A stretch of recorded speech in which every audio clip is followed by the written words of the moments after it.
My name is Clara Bennett. I am 32 years old. 3 weeks before my wedding, my father told me he would rather sit in the parking lot than walk me down the aisle. He said it while staring at the television. The baseball game was muted. My mother stood at the kitchen counter, peeling potatoes into the sink like she suddenly found them fascinating. The faucet dripped once every few seconds. Outside, rain tapped softly against the screen door. I remember the exact time because I looked at the microwave clock after he said it. 6:14 p.m. I stood there holding a folder full of seating charts and flower invoices while my father said, "I'm not pretending this marriage is a good idea." Not yelling, not emotional, just tired, like he was discussing a weather forecast. I said, "You already RSVP'd." He shrugged once. People change their minds. My mother still didn't turn around. That part hurt more than his words. She kept peeling potatoes. The skins dropped into the sink one by one. I think sometimes people imagine heartbreak as something loud. A slammed door, a scream, crying in the rain. But the worst moments of my life have always been quiet. A father refusing to walk his daughter down the aisle while potatoes hit stainless steel. That kind of quiet stays with you. I was 8 years old the first time I realized my father loved my older brother differently than he loved me. My brother Nathan had forgotten his baseball glove before a game. My father drove 23 minutes back home to get it for him. Traffic was terrible that day. I remember because Dad kept muttering under his breath while gripping the steering wheel. 2 months later, I forgot my choir shoes before a school concert. My father never came. I stood backstage in white socks while another girl's mother searched the lost and found for spare black flats. After the concert, my father said, "Choir isn't exactly life or death." I remember nodding like that made sense. By 12, I understood the rules of our house. Nathan's interests were investments. Mine were hobbies. Nathan's mistakes were temporary. Mine were personality flaws. When Nathan failed algebra sophomore year, my father hired him a tutor that cost $90 an hour. When I struggled in chemistry, my father looked over my report card and said, "Maybe science just isn't your thing." I still remember the smell of the garage that night. Motor oil and cut grass. Dad spent 3 hours helping Nathan rebuild an old dirt bike, while I sat on the back steps teaching myself chemistry from library books. I got an A- by the end of the semester. Dad never mentioned it. My mother clipped Nathan's football photos into scrapbooks. Mine stayed in envelopes under my bed. There were 26 framed photographs in our hallway growing up. Nathan appeared in 22. I appeared in 6. 3 were family photos where I happened to be standing nearby. People notice numbers when they are trying to measure love. That's something nobody tells you. You become an accountant of attention. Who got praised, who got defended, who got forgiven, who got seen. At 16, I won a statewide art scholarship. The ceremony was held downtown inside a ballroom with crystal chandeliers and velvet curtains. I wore a navy dress I bought from a clearance rack at Macy's. My art teacher cried when my name was announced. My father never came. Nathan had a regional playoff game that same night. My mother attended the first half of my ceremony, then left early to catch Nathan's second quarter. I drove home alone afterward with a glass trophy buckled into the passenger seat. At a red light, I remember touching the engraving with my thumb because it felt important that someone touched it. When I got home, Nathan's muddy cleats were in the kitchen doorway.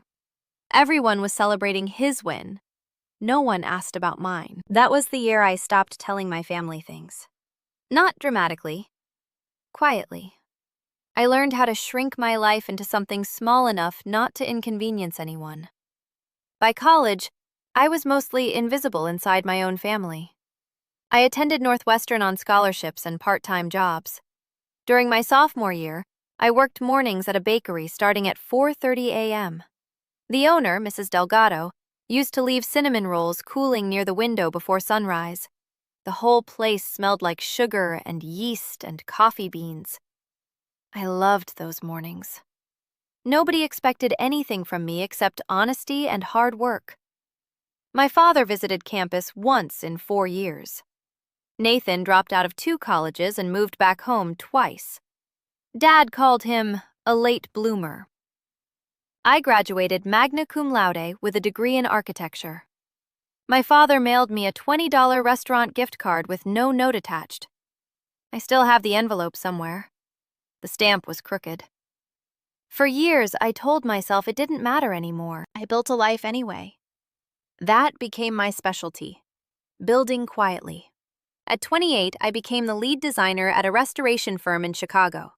Most people hear architecture and imagine shiny skyscrapers, but my work involved old buildings, libraries, churches, historic hotels people forgot how to look at properly.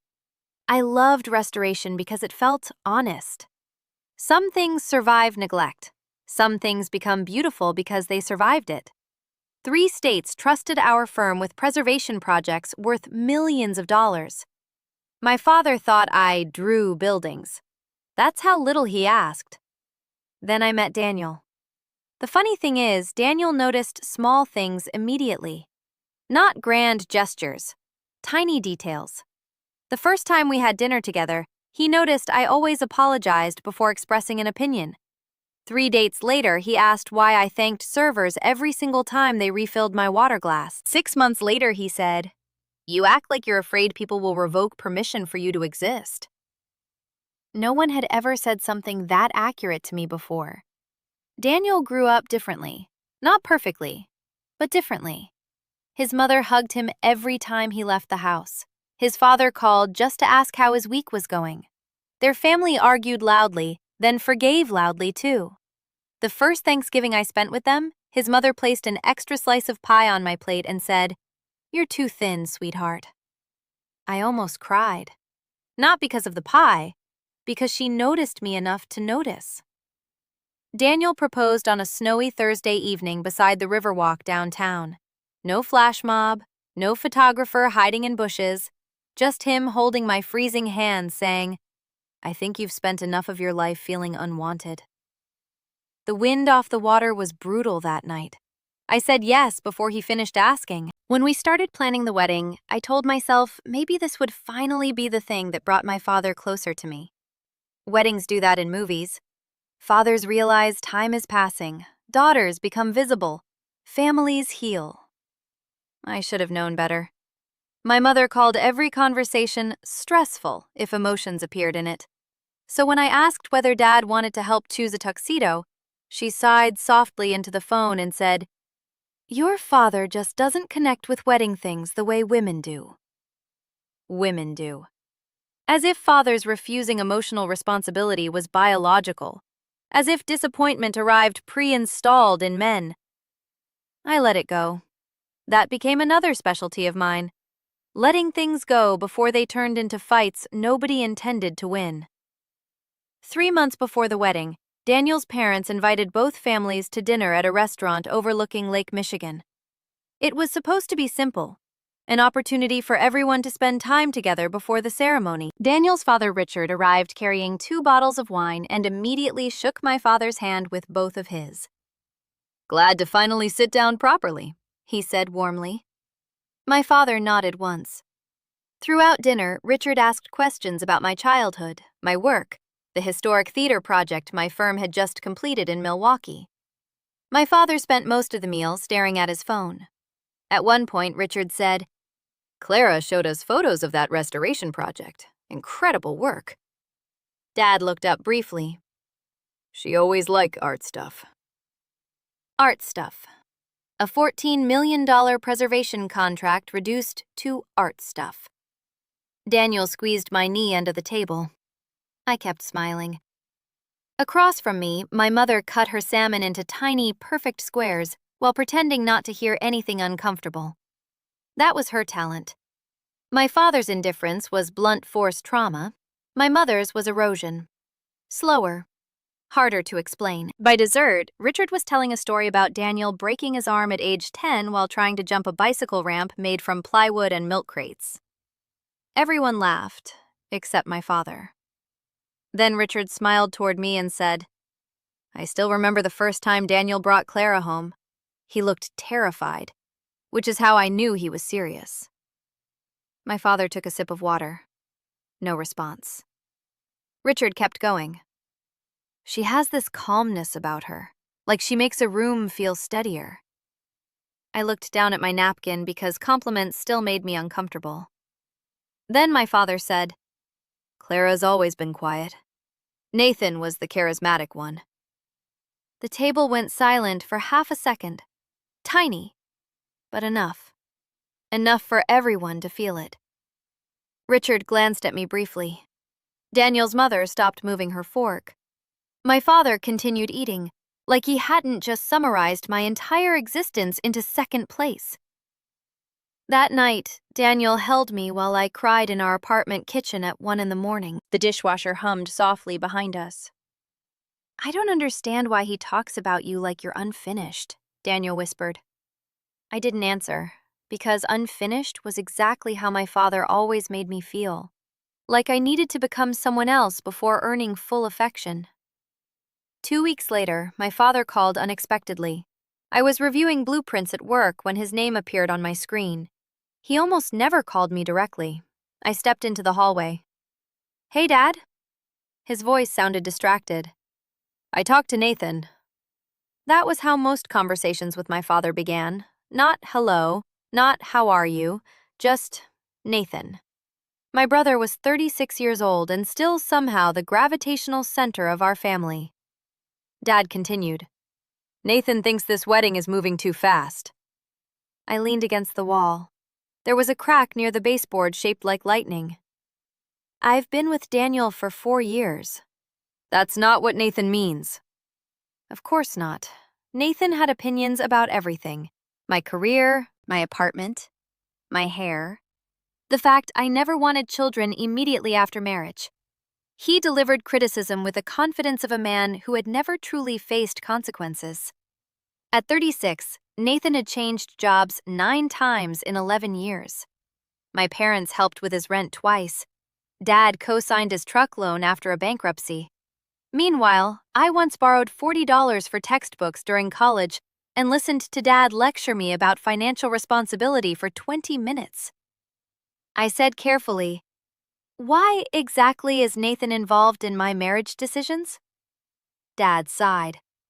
"He's trying to protect you." Protect me. Nathan once forgot my birthday 3 years in a row. I closed my eyes. "Dad, are you actually calling because you don't support the wedding?" Silence. Then finally, "I think Daniel's family looks down on us." That caught me off guard. I straightened slightly. "What?" "They're polished, educated, wealthy. Richard talks like he's running for office."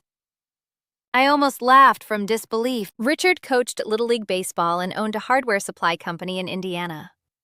The man wore New Balance sneakers with dress pants, but compared to my father's permanent insecurity, confidence looked like arrogance. I said softly, "No one looks down on you." Dad ignored that. "I just think people should stay around their own kind." There it was. Not race, not religion, class. My father spent his entire life feeling smaller than successful people. Instead of confronting that pain, he resented anyone who reminded him of it, including me. Especially me. Because I became the kind of person he always distrusted. Educated, professional, stable.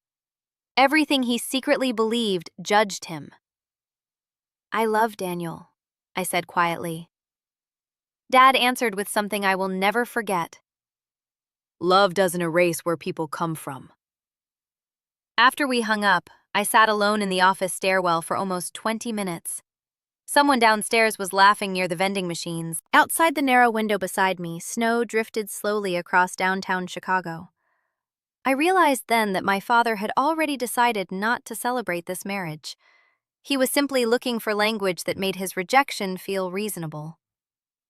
The next month became a series of tiny humiliations. Dad refusing to help with guest confirmations, Dad skipping the engagement dinner because Nathan needed help moving furniture. Dad criticizing the wedding venue price, even though Daniel and I paid for everything ourselves. Then came the bridal shower. Daniel's mother hosted it at a restored greenhouse outside Evanston, filled with hanging plants and white roses. Sunlight poured through the glass ceiling all afternoon. Someone played soft piano music near the entrance. My mother arrived 40 minutes late. My father never came. Not unusual for a bridal shower. Except he hadn't even sent a card. Around 3 o'clock, one of Danielle's cousins asked innocently, "So, what song are you and your dad dancing to at the wedding?" I froze. My mother looked down into her tea. The room suddenly felt too warm. I forced a smile. "We haven't decided yet." But the truth was, we'd never discussed it. Not once. Because deep down, I think I already knew. A week later, my father finally said the words out loud.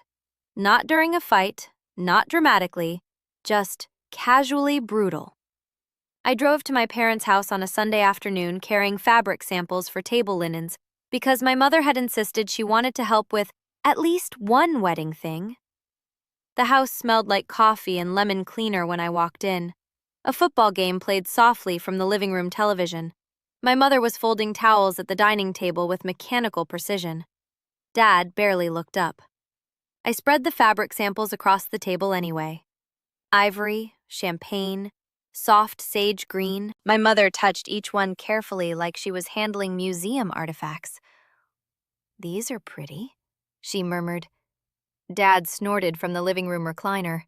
"Spending a fortune on napkins." I ignored him. That had become instinctive by then.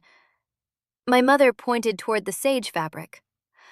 "That one feels elegant." I smiled faintly. I thought so too. For one tiny second, it almost felt normal. Then my mother asked, "Have you picked your father-daughter dance song yet?" The room went still. Even the television commentator seemed quieter somehow. I looked toward the living room. Dad kept staring at the screen. "No," I said carefully. Mom folded another towel. "Well, you should soon. The DJ probably needs notice." I waited. Dad said nothing. Finally, I asked, "Dad, are you planning to dance with me?" He exhaled sharply through his nose, like I'd asked something unreasonable. The announcer on television shouted about a touchdown. Then my father muted the game. He turned slowly in the recliner until he was facing me directly. "I think it's better if we skip all that." My stomach tightened. Skip what? The aisle, the dance, all the performance stuff. Performance stuff. My wedding. I stared at him. "I'm your daughter." "You're an adult." The words landed flat and cold. Mom whispered, "Harold." But she didn't stop him. She never stopped him. Dad leaned forward with his elbows on his knees. "I don't support this marriage, Clara.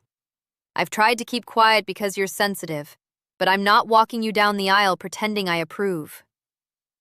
There it was. Complete, official. My mother finally looked up, but only because she hated visible conflict. "Your father just thinks, no," I interrupted softly. "I want him to explain it himself." Dad's jaw tightened. "I think you're marrying into a family that will always think they're better than us." "They don't." "They do. You don't even know them." "I know men like Richard." I almost laughed. Richard volunteered at food drives and spent weekends repairing bicycles for neighborhood kids. But none of this was actually about Richard. It never had been. It was about my father seeing affection in another family and deciding it must be fake because he didn't know how to offer it himself. I asked quietly, "So you're refusing to walk me down the aisle?" Dad held my gaze. "Yes." One word. That was all. My mother finally stopped folding towels. The silence afterward felt enormous. I remember hearing the refrigerator motor kick on in the kitchen. I remember noticing one of the sage fabric swatches sliding slowly off the table edge. Tiny details attached themselves to grief. I stood up carefully because suddenly my legs didn't feel steady. Dad looked relieved, actually relieved, like saying it aloud had removed a burden from him. That hurt almost more than the rejection itself. I picked up the fabric samples one by one. My hands were shaking slightly. My mother stood halfway from her chair. "Clara, don't make this bigger than it is." I looked at her. Bigger than it is. A father refusing to walk his daughter down the aisle 3 weeks before her wedding. I said quietly, "You both spent my entire life teaching me not to expect much from you." Mom flinched. Dad's expression hardened immediately. "There you go. Turning yourself into the victim." That sentence settled something permanently inside me. Because victims still hope to be rescued. And in that moment, I realized no rescue was coming from them. Not now. Not ever. I drove home in silence. Halfway through the trip, snow started falling hard enough to blur the highway lights. Windshield wipers scraped rhythmically across the glass. At a red light, I suddenly couldn't breathe properly. Not dramatic sobbing, just air refusing to move correctly. I pulled into a grocery store parking lot and sat there gripping the steering wheel while shoppers pushed carts through the snow around me. My father had refused me so calmly. That was the worst part. No anger, no conflict. Just absence. Like declining a dinner invitation. After 20 minutes, I finally called Daniel. The second he answered, I started crying. Not elegant crying either. The ugly kind. The kind that makes your chest hurt. He didn't interrupt once. When I finally finished explaining, there was silence on the line for several seconds. Then Daniel said quietly, "Come home." Not, "We'll fix this." Not, "Don't cry." Just, "Come home." When I walked into our apartment, Daniel was already standing near the kitchen island waiting for me. He wrapped both arms around me before I even removed my coat. I remember snow melting onto the hardwood floor around our shoes. "He really said no?" Daniel whispered. I nodded against his chest. "He said the wedding feels like a performance." Daniel closed his eyes briefly. Then he asked the question nobody in my family ever asked first. "What do you need?" I almost broke apart hearing it, because I genuinely didn't know. People who grow up emotionally neglected become experts at surviving disappointment, but we rarely learn how to answer kindness. That night, Daniel's parents came over with takeout containers and a chocolate cake nobody touched. Richard listened quietly while I explained everything. At one point, he removed his glasses and rubbed his eyes slowly. Not angry, sad. That somehow hurt more. Then Daniel's mother, Elise, reached across the couch and squeezed my hand. "You deserved better than that," she said softly. Simple sentence, no drama, no analysis, just truth. And for some reason, hearing someone finally say it out loud made me cry harder than anything else had. The next morning, I woke up embarrassed by my own grief. That's another thing people don't talk about. When someone disappoints you repeatedly for years, eventually you start feeling ashamed for still hoping they might change.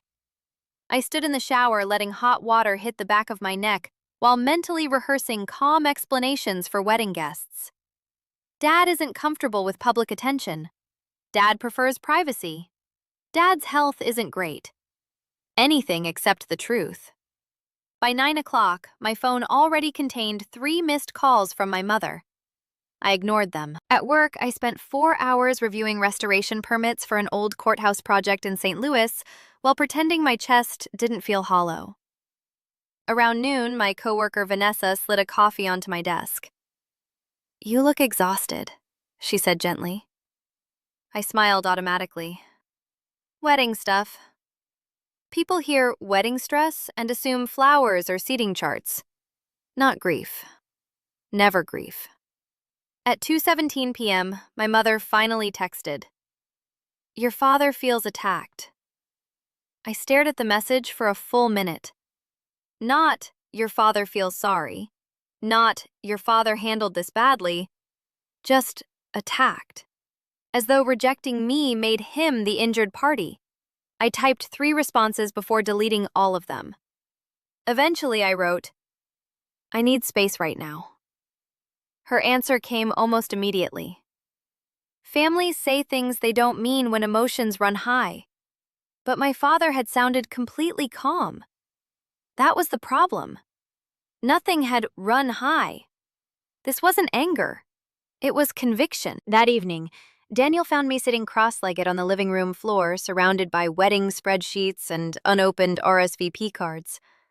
I was staring at the father-daughter dance section on the timeline document. Blank. Daniel sat beside me quietly. For a while, neither of us spoke. Then he said, You don't have to protect him anymore. I looked over. What does that mean? It means you spend more energy explaining your father's behavior than he spends worrying about hurting you. The sentence settled heavily between us. Because it was true. Every painful memory I had ever shared about my father usually ended with me defending him somehow. He worked hard. He had a difficult childhood. He wasn't expressive. He meant well.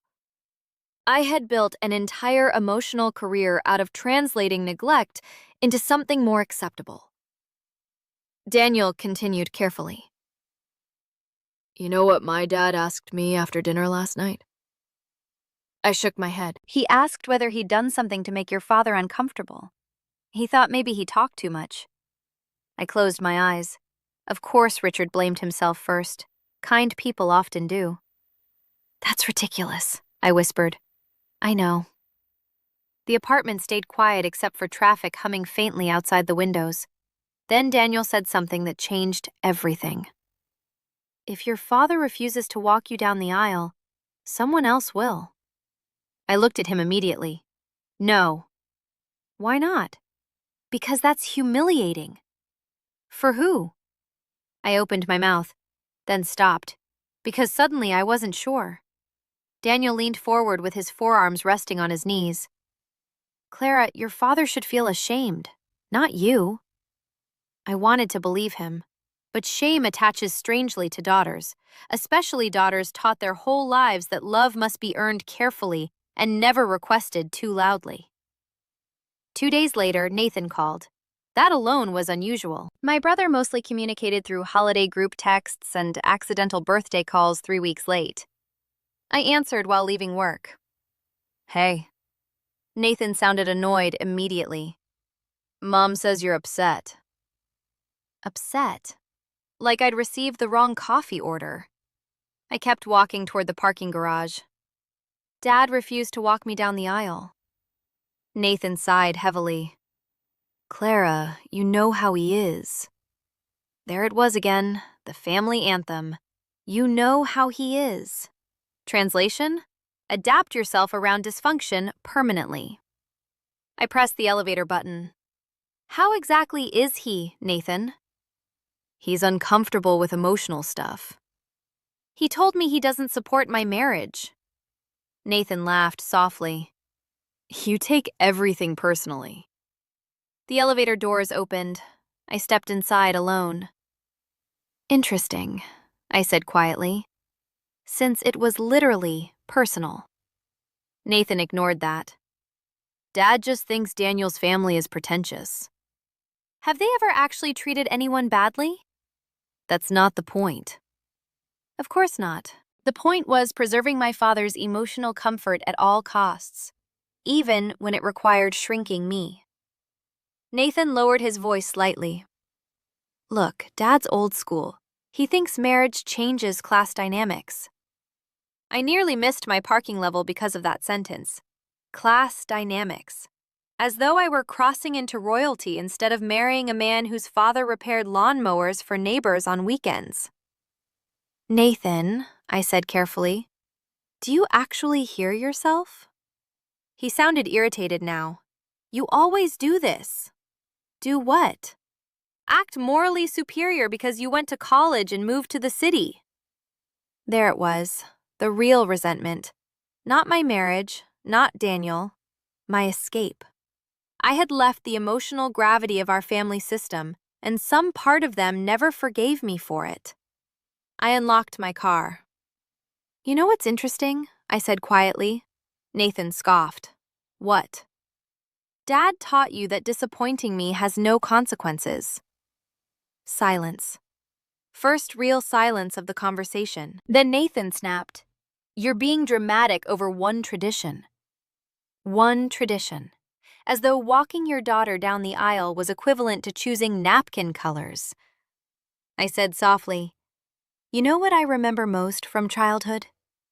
Nathan didn't answer. I remember realizing nobody ever asked you to earn love the way they asked me to. Then I hung up. My hands shook afterward.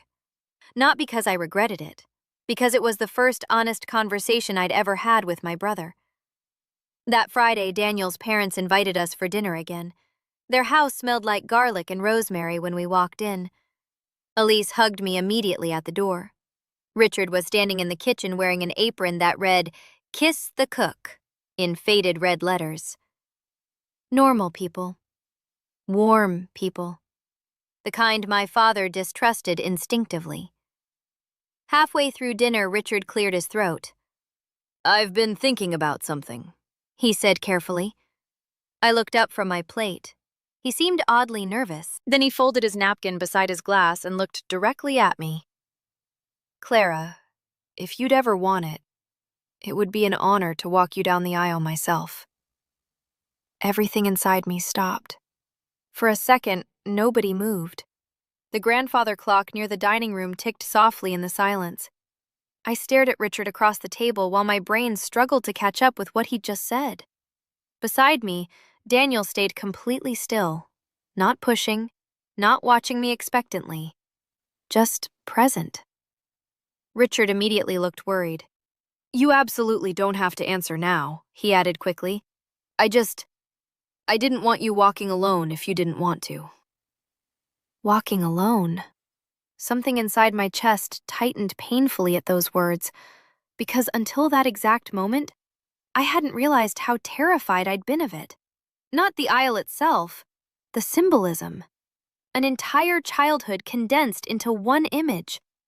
Everyone else escorted lovingly toward new beginnings, while I entered mine visibly unwanted. I looked down at my plate. The roasted potatoes had gone cold. My eyes blurred suddenly. Richard's voice softened further. And if it feels inappropriate, forget I mentioned it. It doesn't, I whispered immediately. Then I covered my mouth because my voice had cracked embarrassingly hard. Elise reached over and rubbed my shoulder gently. No pressure, sweetheart. But it wasn't pressure. It was grief colliding with kindness too quickly.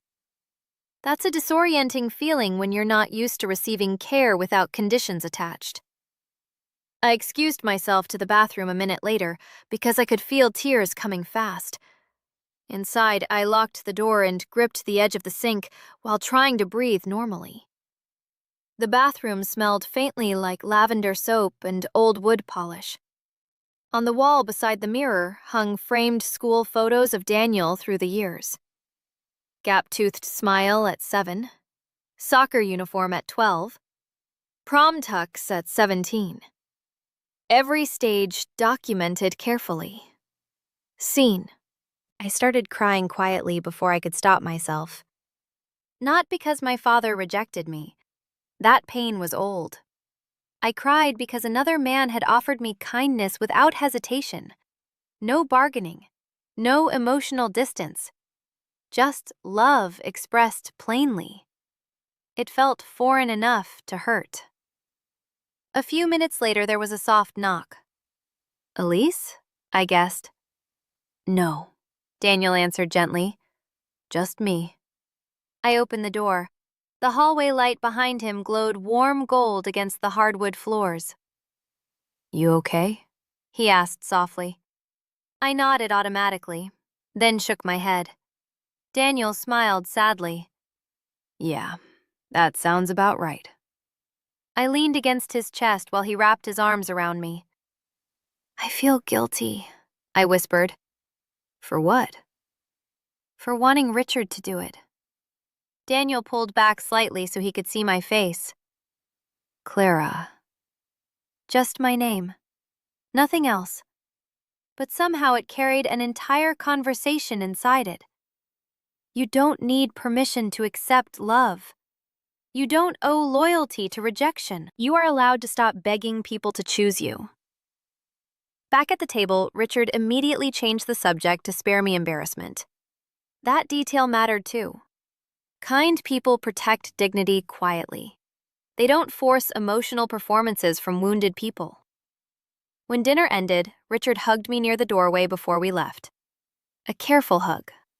Respectful. I meant what I said, he told me softly. No pressure either way. I nodded against tears threatening again. The drive home was quiet. Chicago lights reflected across the windshield while soft jazz played from the radio at almost inaudible volume. Finally, I asked, would it upset you? Daniel glanced over briefly. What? If your dad walked me down the aisle? He looked genuinely confused. Why would that upset me? Because he's your father? Daniel kept one hand loosely on the steering wheel. He became your family too the second he loved you. I turned toward the window quickly after that because crying and moving vehicles had apparently become my new personality. The next morning, my mother appeared unexpectedly at our apartment. I opened the door, still wearing sweatpants and holding a coffee mug. She stood in the hallway, clutching her purse with both hands.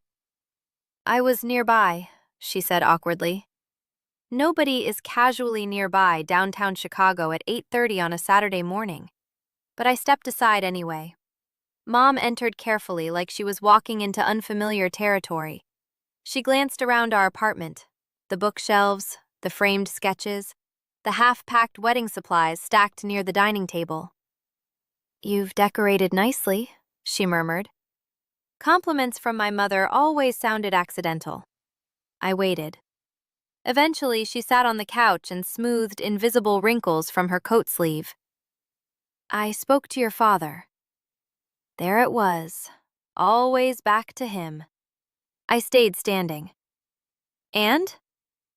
Mom sighed softly. He thinks everyone's making him the villain. I laughed once before I could stop myself. Not cruelly, just exhausted disbelief. He refused to walk me down the aisle. He feels judged. I stared at her. Do you hear yourself? Mom's face tightened immediately. You've always been harsh with us. Harsh. Interesting word for honesty. I sat slowly across from her. No, Mom. I've been careful with you my entire life. She looked away first. That told me everything. Because people who know they're right usually maintain eye contact. I asked quietly, did you ever notice how different things were between Nathan and me? Mom folded her hands together tightly. Your father understood Nathan better. And you? She didn't answer. Outside, a siren wailed faintly somewhere downtown. I waited anyway. Finally, Mom whispered, families fall into patterns. Patterns. Such a harmless little word for accumulated heartbreak. I nodded slowly. Did it ever bother you? She looked genuinely startled by the question. Like she'd spent so many years surviving the dynamic that examining it felt impossible now. Then she said something honest for the first time in maybe my entire life.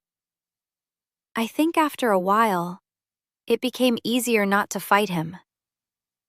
The room went very still. Because there it was, the truth. Not ignorance, not confusion. Surrender. My mother sacrificed pieces of me to keep peace with my father. Small pieces at first, then larger ones, until eventually neglect became routine enough to call normal. Tears filled her eyes suddenly. I did love you, Clara. Did. Past tense. Maybe accidental, maybe not. I swallowed carefully. I know, I said softly. But love that never protects starts feeling different after a while. Mom cried quietly then. Small, contained tears. The kind women cry when they've spent decades teaching themselves not to take up emotional space. Before leaving, she paused near the doorway. There's something else, she said nervously. I waited. Mom twisted her wedding ring once around her finger. Your father found out Richard offered to walk you down the aisle. My stomach tightened immediately. How? Nathan told him. Of course he did. Mom looked suddenly anxious. He's very angry about it. I almost laughed again. Angry. Not heartbroken. Not regretful. Angry, someone else stepped into the space he abandoned willingly. After my mother left, I sat alone on the couch for nearly an hour staring at nothing. The city moved normally outside our windows. Cars honked. People crossed intersections carrying grocery bags and coffee cups. Somewhere downstairs, a dog barked twice. Meanwhile, my entire emotional reality had shifted quietly again. My father did not want the responsibility of loving me publicly, but he still wanted ownership over the role itself.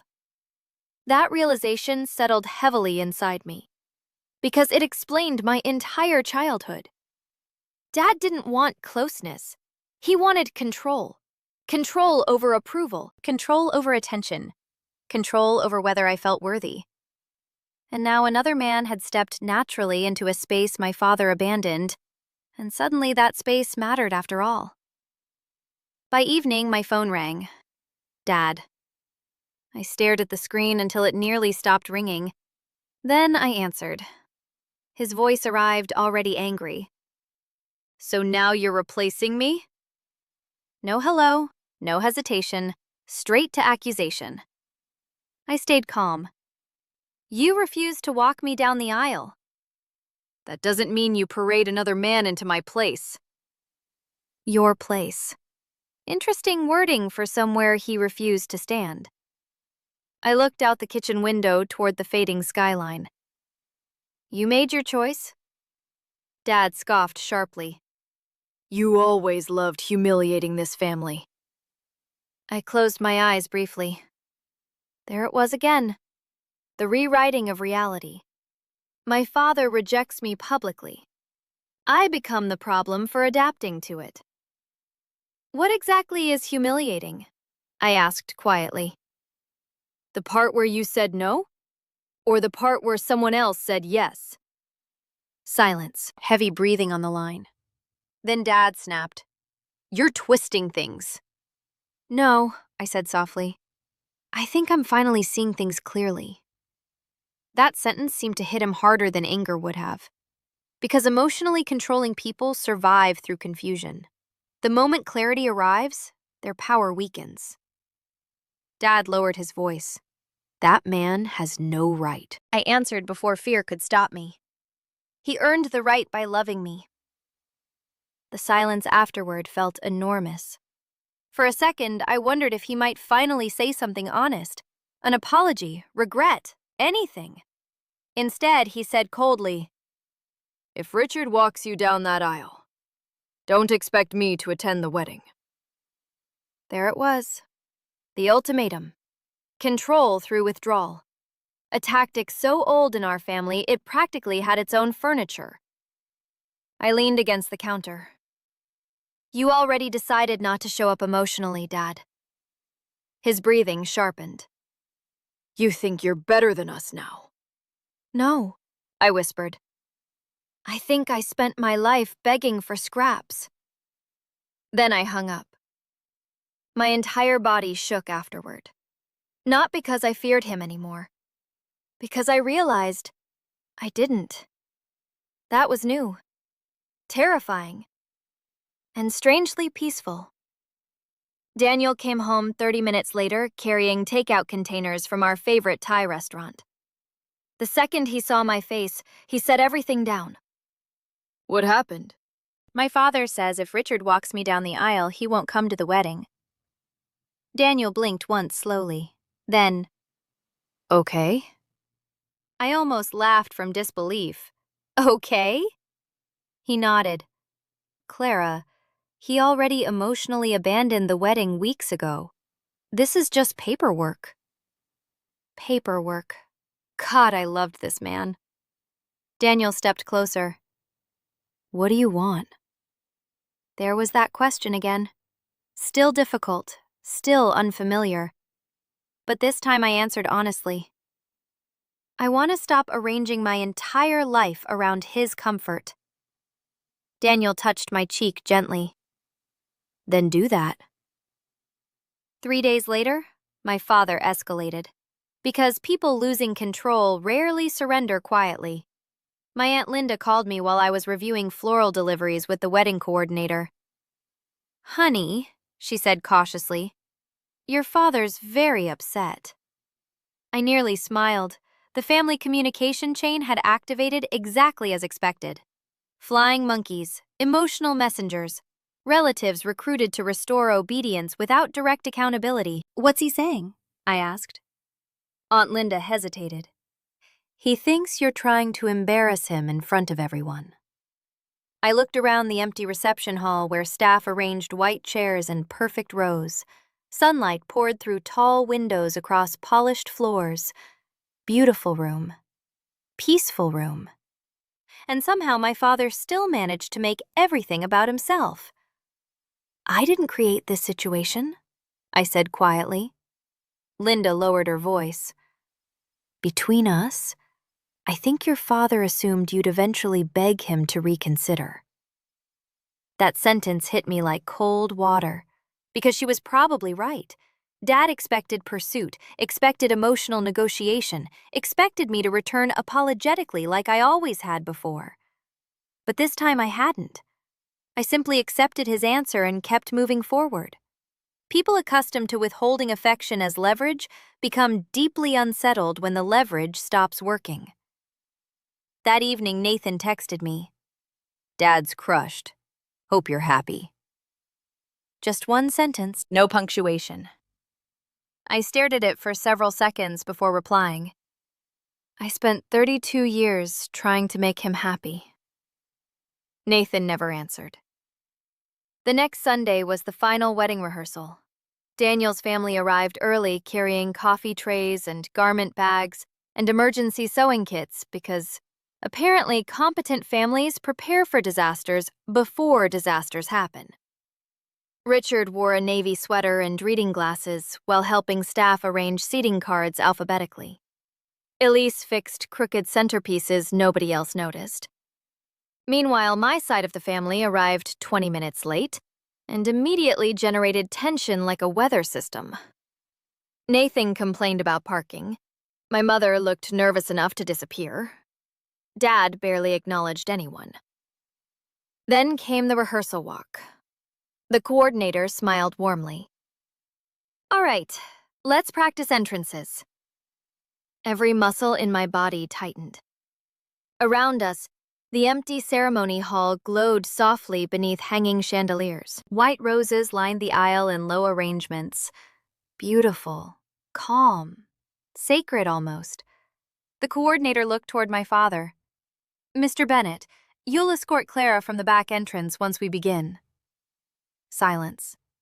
Dad stood rigid near the second row. Then he said flatly, I'm not doing that. The room froze instantly. No one moved. The wedding coordinator blinked in confusion, clipboard still raised halfway to her chest. Around the room, conversations stopped one by one. Even the florist near the front paused while adjusting white roses. My father stood with his hands in his coat pockets like this was a scheduling inconvenience instead of public humiliation. My mother looked down immediately. Nathan muttered, "Jesus Christ," under his breath, though not at Dad, at me, like I was somehow responsible for the tension. The coordinator recovered first. "Oh," she said carefully. "No problem. We can adjust." "Richard's doing it," Daniel interrupted calmly. Every head turned. Richard, standing near the third row holding a seating chart, looked startled. Dad's face darkened instantly. "In front of everybody?" he snapped. And there it was again. Not concern for me, concern for appearance. Richard set the seating chart down slowly. "I'm only stepping in because Clara deserves support," he said quietly. Dad laughed once without humor. "You don't get to replace me." Richard's expression stayed calm. "No," he answered gently. "You replaced yourself." The silence afterward was absolute. I will remember that silence for the rest of my life. Because for the first time in 32 years, someone said the truth out loud while my father was in the room. Not softened, not translated, not hidden beneath politeness. Just truth. Dad took one angry step forward. "You think buying fancy dinners makes you family?" Daniel moved instantly then. Not aggressive, protective. He stepped beside Richard naturally, shoulders squared slightly. "You will not speak to my father like that," he said evenly. My father stared at him in disbelief, probably because nobody in our family had ever challenged him directly before. People adapted around Dad, appeased him, managed him. But Daniel wasn't raised inside my father's emotional weather system. Fear didn't come naturally to him. Dad looked toward me sharply. "You're allowing this?" I felt strangely calm suddenly, like years of confusion were burning off all at once. "I'm allowing people to love me," I said quietly. My father's expression changed then. Not softer, worse. Wounded pride, as though my independence itself offended him. My mother finally whispered, "Harold, please." But even now she was protecting him from consequences instead of protecting me from pain. Richard glanced toward the coordinator kindly. "Why don't we continue rehearsal?" His voice stayed steady. Grace under pressure. That mattered too. People reveal themselves clearly in humiliating moments. Dad revealed control. Richard revealed dignity.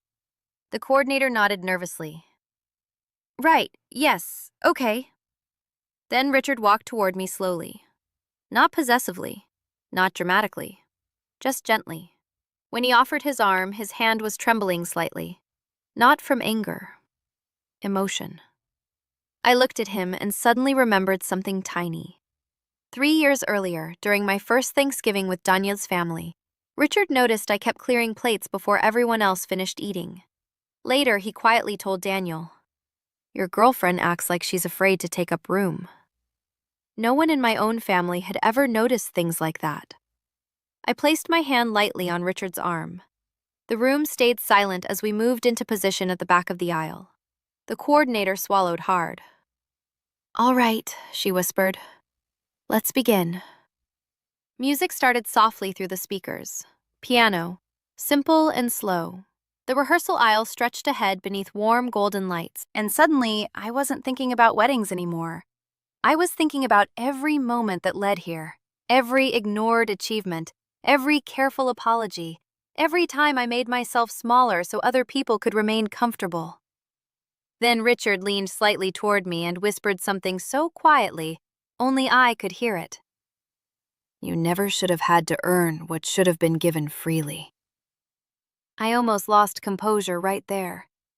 We walked slowly together, and for the first time in my life, I understood something important. Love is not loyalty to people who hurt you. Love is safety. Love is protection. Love is being seen clearly and treated gently anyway. At the front, Daniel's eyes were already wet.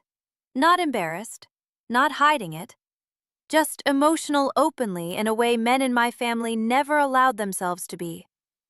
When we reached him, Richard squeezed my hand once before letting go. Tiny gesture, huge meaning. Then rehearsal ended quietly. People scattered carefully afterward, speaking in low, uncomfortable voices. My father left almost immediately. No apology, no goodbye, just absence again. But this time something was different. For years, his withdrawal felt like proof I was unworthy. Now it simply felt sad. That night, I stood alone near the hotel window in my bridal suite, watching snow drift softly across downtown lights. Tomorrow was the wedding. My phone buzzed once beside me, a text from my mother. "Your father isn't coming tomorrow."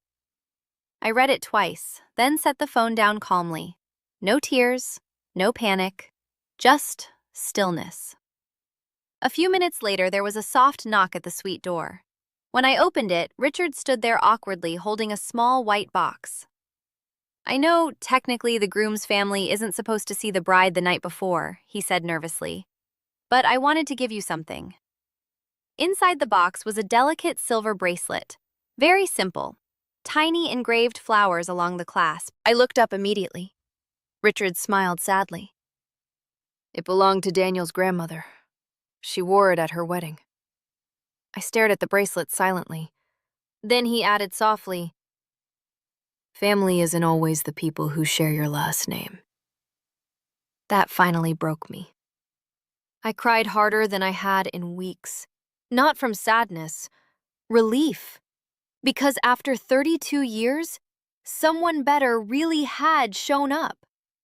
I sat on the edge of the bed, holding the bracelet for a long time after Richard left. The room was quiet except for the faint hum of the heating system and the distant sounds of traffic outside the hotel. Snow pressed softly against the window glass, melting in slow streaks. I kept turning the bracelet over in my fingers. Small silver flowers. Simple. Careful. The kind of detail someone chooses when they are thinking about permanence rather than performance.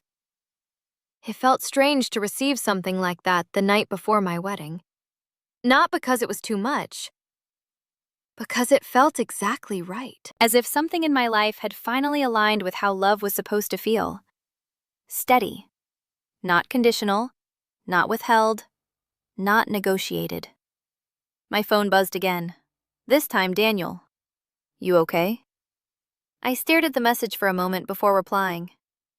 "Yes, just thinking." A pause, then he wrote back, "Come here." I found him in the hallway outside his suite, leaning against the wall with his sleeves rolled up, hair slightly messy like he had been running his hands through it repeatedly. He straightened immediately when he saw me. "You look like you haven't slept," he said gently. "I haven't," I admitted. He nodded once like that made perfect sense. We didn't go back inside right away. Instead, we walked down the quiet hotel corridor together. No destination, just movement. At the end of the hall, there was a small seating area near a window overlooking the city skyline. We sat there, side by side. For a while, neither of us spoke. Then Daniel said, "I talked to your mom earlier." That surprised me slightly. "When?" "After rehearsal. She called me." I looked at him. His expression stayed calm.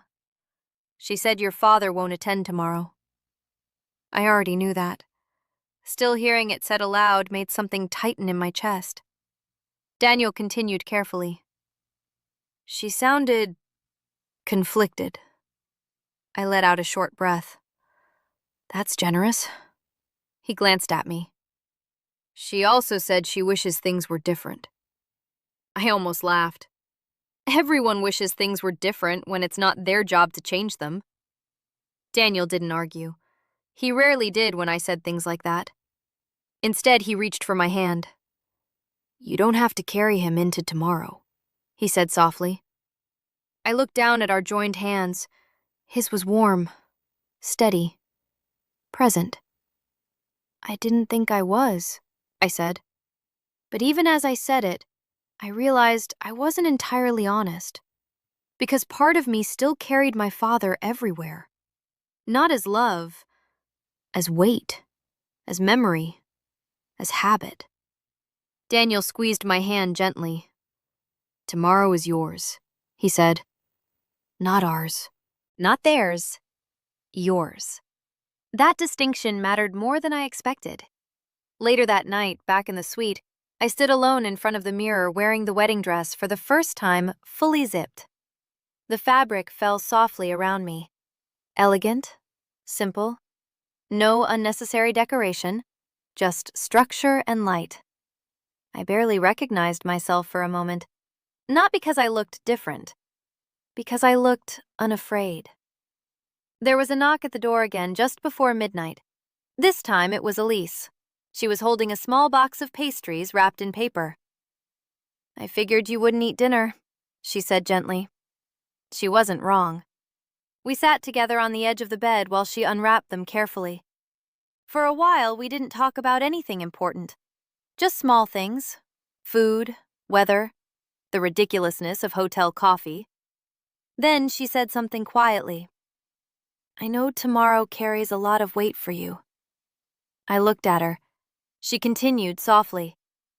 "But you don't have to perform strength." That sentence lingered in the air between us. Perform strength. That was something I had been doing my entire life. Smiling when I felt dismissed.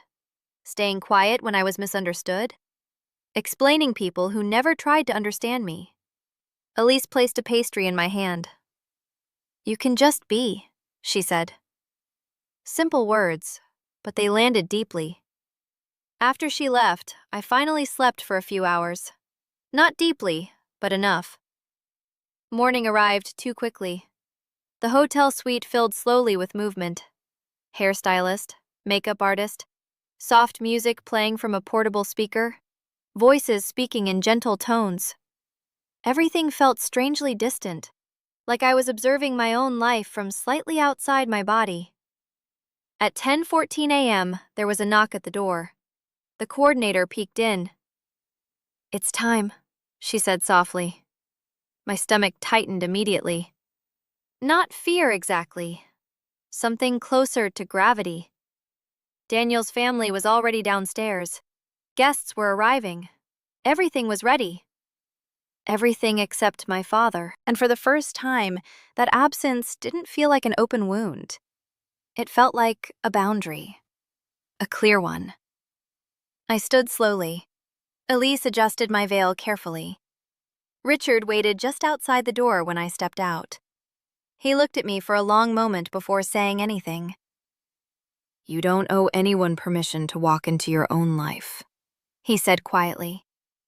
I nodded once. My hands were steady. Surprisingly steady. We began moving toward the elevator. Each step felt heavier and lighter at the same time, as if something inside me was finally letting go, while something else was finally being built. The elevator doors opened. Inside, mirrors reflected the bride I used to think I could never fully become. We descended slowly. Silence inside the elevator. Just the soft hum of movement. When the doors opened again, music drifted upward faintly from the ceremony hall below. Guests had already taken their seats. Everything was ready. Richard turned to me gently. "You ready?" I looked forward, down the long hallway toward the entrance, toward the aisle, toward the place where I had once expected my father to stand. Then I nodded. "Yes."